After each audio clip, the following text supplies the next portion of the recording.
I'm sure we all know that feeling when we sometimes lose our temper, lose our rag, or get too stressed and uptight. Our challenge in those times is, of course, how we can respond, and in particular, how we can regain our sense of equilibrium and return to a more useful normal. In this reel, I'll be sharing with you some insights and tips about how to do this, all based on the work of a leading thinker in this area, a man called Steve Peters, who wrote the rather wonderful book, The Chimp Paradox. First, we need to understand some things about how our brains work and how they've evolved over millions of years. Our brains are the result of millions of years of evolution and contain elements which go back millions of years, elements which are designed to help protect us from danger and survive, producing that feeling that we all know sometimes of fight or flight, reacting super fast so that we avoid being eaten by the saber-toothed tiger. So here's an image of that very ancient part of our brain. In the middle of the picture there, shown in red, is part of the brain that's been around on the planet for millions of years and is shared with all the main reptiles and mammals. And it's called the chimp brain. The chimp brain is at the very heart of the human brain, as you can see, and it's really useful when we're in danger. The trouble is that sometimes this part of our brain gets triggered when our lives are not in danger, and it can sometimes overreact, like for example when a spider gently lands on our head. Hence the need for us to know how to manage our emotions and restore our sense of equilibrium when the chimp brain has been inadvertently triggered. You can also see in the picture there a green outer layer in our brain, and that is what Steve Peters calls the human brain, and it's the part of the brain that is designed to be rational and logical.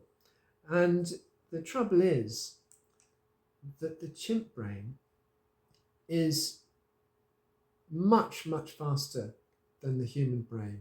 The chimp mind is very emotional, jumps to conclusions, thinks in black and white, is paranoid, catastrophic and impulsive, because those are the behaviors that are designed, if we're about to be eaten by a saber-toothed tiger, to run away quick and not think about anything else.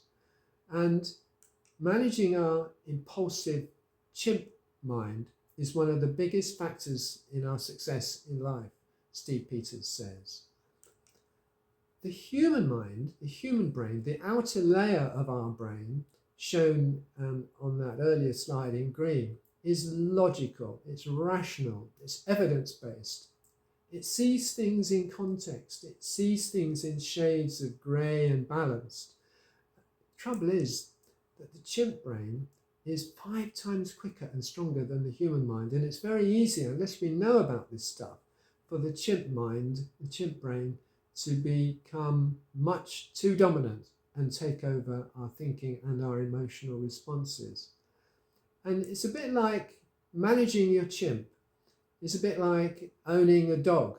You're not responsible for the nature of the dog, but you are responsible for managing and keeping it well behaved. So here are some tips about how to manage our chimp, that impulsive, very ancient part of our brain. Find a safe way to let off steam. So, for example, if you feel that the chimp mind is in charge and you don't want it to be, find a place to go, a safe place, like outside, and scream.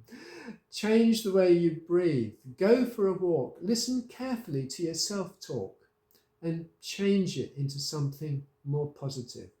A short-term approach only. Feed the chimp brain a banana by taking its mind off the issue. Seriously, go for a long walk. Change the way you breathe. Change your posture. And be aware that how you're feeling now is dominated by the chimp mind. And after you've had time to think about things, calm down, change the way you breathe, gone for that walk, then the logical human brain can take over and you can see things in context. And all this goes back to the wisdom of an ancient Greek philosopher who 2 or 3 thousand years ago said this wonderful quote: "It's not what happens to you, but how you respond that's most important." And so there we have managing our chimp, understanding that our brains have at their very heart some very ancient structures that go back millions of years and which is shared by reptiles and mammals. Structures whose purpose is to protect us from danger, to respond very quickly, to get that fight or flight response, to keep us safe if we're being chased by a saber-toothed tiger. But unfortunately, in these days, the chimp brain is triggered in situations where we're not actually threatened by a saber-toothed tiger, and can produce overreaction and unhelpful responses from us. So understanding that we have a chimp brain in there which is so fast, and understanding and respecting its purpose, but also having some techniques and tools to deal with it, to bring into play the human brain, which is more at the outer edge of the brain, in order to bring some rationality, some logical thinking, some shades of grey, and can balance pluses and minuses and lead us into a happier life. That's what we've just covered, key aspects to happiness. So thank you for watching, and next time we will be exploring additional aspects of happiness. So till then, over and out.